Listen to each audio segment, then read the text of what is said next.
नमस्कार दोस्तों, आपका स्वागत है मेरे इस YouTube चैनल मोटिवेशन पांडे में। दोस्तों, मेरा नाम अभिषेक पांडे है और आज मैं फिर से एक नई वीडियो के साथ आपके सामने आया हूँ। दोस्तों, आज हम बात करेंगे कि हम आज चौथे युग में हैं जिसका नाम है कलयुग। यानी इसके पहले 3 युग बीत चुके हैं, सतयुग, त्रेता युग, द्वापर युग और चौथा चल रहा है कलयुग। इन चारों युगों को मिला दिया जाए तो आज भी 8 लोग ऐसे हैं जो अमर हैं। कुछ लोग का जन्म, इनमें से कुछ का जन्म सतयुग में हुआ, कुछ का जन्म त्रेता युग में हुआ, कुछ का जन्म द्वापर युग में हुआ।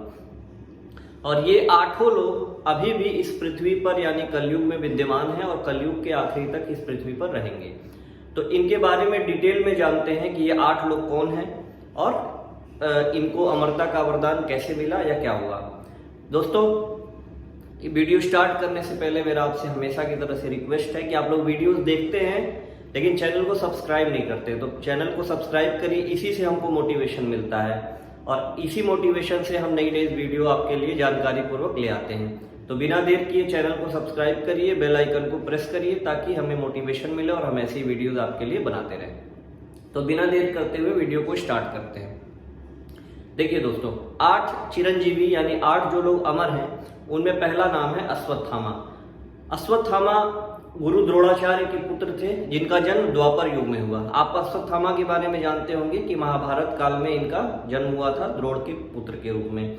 अश्वत्थामा के मस्तक पर एक बहुत दिव्य मणि थी जिसकी वजह से उनको न कभी भूख प्यास लगती थी और ना ही कभी उनकी मृत्यु हो सकती थी। यानी कि युद्ध में या किसी चीज से अगर वो घायल होते थे तो वही मणि उनको क्या कर देती थी, फिर से हील कर देती थी, मतलब फिर से ठीक कर देती थी और वो बिना भूख प्यास, बिना खाए पिए बहुत दिनों तक रह सकते थे उसी मणि के प्रभाव से।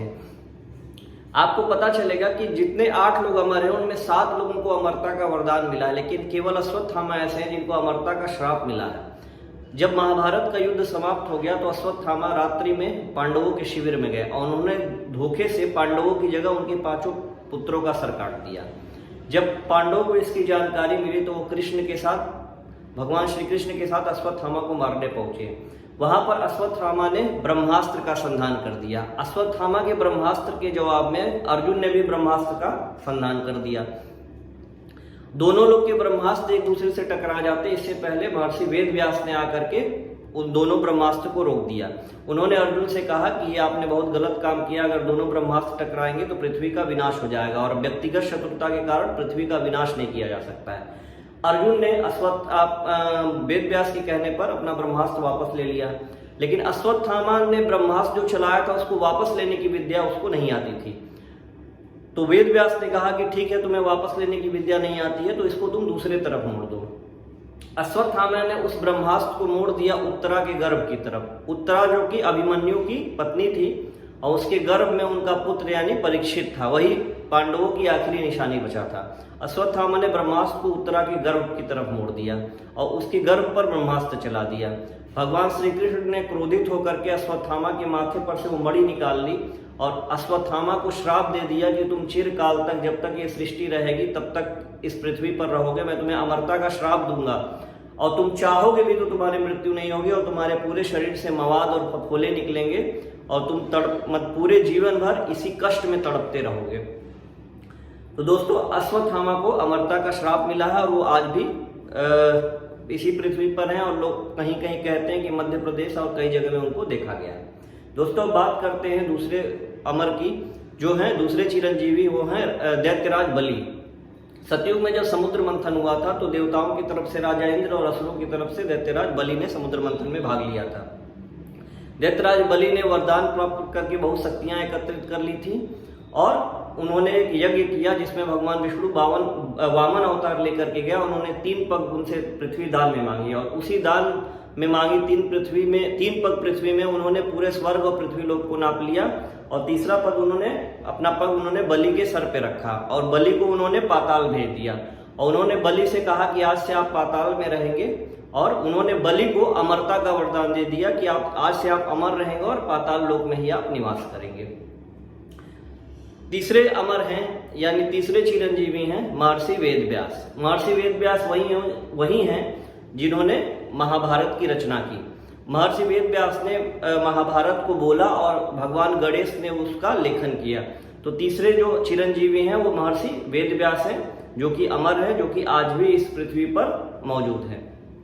महर्षि वेदव्यास हस्तिनापुर और पांडवों का जो वंश था उसके आप कह सकते हैं एक तरह से सूत्रधार भी हैं, शुरुआत करता भी हैं। देवव्रत भीष्म के जो पिता थे उनकी पहली पत्नी गंगा थी और दूसरी पत्नी सत्यवती थी, और सत्यवती के ही पुत्र थे महर्षि वेदव्यास, जिनका जन्म एक शूद्र कुल में हुआ था, लेकिन उन्होंने महाभारत जैसे इतने बड़े ग्रंथ की रचना की थी। चौथे चिरंजीवी की बात करेंगे, वो हैं हम सबके प्रिय और हम सबके पूज्य भगवान हनुमान जी।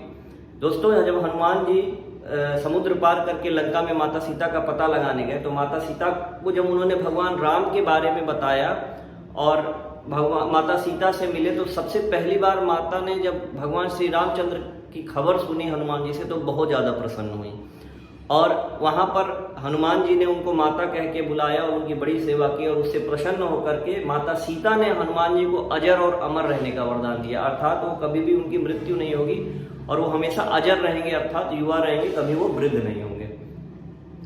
दोस्तों, अगले पांचवें चिरंजीवी की बात करते हैं, तो पांचवें चिरंजीवी थे विभीषण जी। हाँ, विभीषण जी, वही विभीषण जी जो रावण के छोटे भाई थे। जब रामायण का युद्ध समाप्त हुआ, तो भगवान श्री रामचंद्र ने विभीषण को लंका का राजा बना दिया और अपने प्रति निष्ठा देखते हुए विभीषण को अजर और अमर रहने का वरदान दे दिया। तो बाद में रावण की पत्नी मंदोदरी का विवाह विभीषण से हो गया, और विभीषण आज भी माने जाते हैं कि अमर हैं, और कहा जाता है कि महाभारत के बाद जब पांडव यज्ञ कर रहे थे, तो सहदेव से विभीषण की मुलाकात भी हुई थी। दोस्तों, छठवें चिरंजीवी की बात करेंगे, वो थे कृपाचार्य। कृपाचार्य पांडवों के कौरवों के जो राज्य हस्तिनापुर था उसके कुलगुरु भी थे। कृपाचार्य के पिता को कृपाचार्य और उनकी बहन यानी कृप और कृपी दोनों वन में मिले थे। कृपाचार्य की बहन जो कृपी थी, उनका विवाह ऋषि भारद्वाज से हुआ था। ऋषि भारद्वाज के ही पुत्र थे द्रोणाचार्य, अर्थात जो कृपाचार्य थे वो अश्वत्थामा के मामा भी लगते थे, और उन्होंने युद्ध में कौरवों के पक्ष से युद्ध भी किया था पांडवों के विरुद्ध में, और वो हस्तिनापुर के कुलगुरु थे। दोस्तों, आप सातवें चिरंजीवी की अगर बात किया जाए, तो सातवें चिरंजीवी थे भगवान विष्णु के ही छठवें अवतार भगवान परशुराम। भगवान परशुराम का जन्म भृगु कुल में महर्षि जमदग्नि के पांचवें पुत्र के रूप में हुआ था, और उनकी माता का नाम रेणुका था। परशुराम जी ने 21 बार पृथ्वी को क्षत्रिय विहीन किया था, और सहस्त्रार्जुन नामक एक भयंकर दैत्य का वध भी किया था, जिसने उनके पिता की हत्या भी की थी। भगवान परशुराम ने अपनी पूरी शिक्षा दीक्षा भगवान महादेव से सीधे ग्रहण की थी, और उन्होंने ही उनको अमरता का वरदान दिया था। और दोस्तों, अब बात करते हैं आठवें चिरंजीवी, आखिरी में जो है वो है महर्षि मार्कंडे। इनके अमर होने की कथा बहुत ही रोचक है, इसको आप ध्यान से सुनिएगा। महर्षि मार्कंडे जी का जब जन्म हुआ, तो उनको भगवान शिव ने 5 वर्ष की उम्र प्रदान की थी। जब उनकी आयु 5 वर्ष के नजदीक आ गई, तो उनके माता पिता को बहुत चिंता हुई, और सभी बहुत चिंतित हुए कि अब ये बालक बहुत ज्यादा दिन तक जीवित नहीं रहेगा। तो उनके माता पिता के बहुत आग्रह कर, एक बार उनके माता पिता की मुलाकात सप्तऋषियों से हुई। सप्तऋषियों ने मार्कंडे जी को उनसे मांग लिया, और उनको लेकर के ब्रह्मा जी के पास गए, और ब्रह्मा जी के साथ सभी लोग मिलकर के शिव जी के पास गए, और शिव जी से कहा कि इस बालक की उम्र में 2-3 दिन बचा है, आप ही इसका उद्धार कर सकते हैं। भगवान शिव ने कहा कि सामने जो शिवलिंग पड़ा है, तुम उसके पास बैठ जाओ, उस बालक से कहा, और उसके पास बैठ जाओ और ओम नमः शिवाय का जाप करो।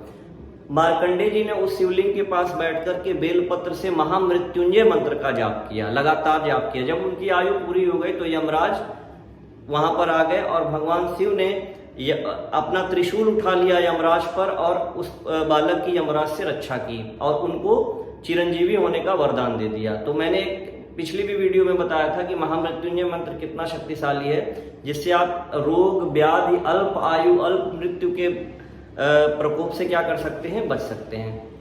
तो दोस्तों, ये आपको मैंने 8 चिरंजीवी की कथा सुनाई, कथा बताई है। आपको ये कैसी लगी कमेंट में जरूर बताइएगा। और ऐसे आपको पीछे एक श्लोक दिखाई देगा जिसमें 8 चिरंजीवी लोगों का नाम है।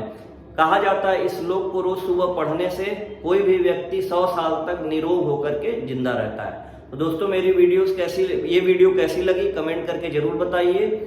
और इस वीडियो को लाइक करिए, शेयर करिए, चैनल को सब्सक्राइब करिए। और आपके भी कोई सजेशन हो कि मैं किस टॉपिक पे वीडियो बनाऊं तो कमेंट करके जरूर बताइए। दोस्तों मिलते हैं नेक्स्ट वीडियो में ऐसे ही किसी ज्ञान भरी बात के साथ। तब तक के लिए जय माता दी, हर हर महादेव, जय श्री राम।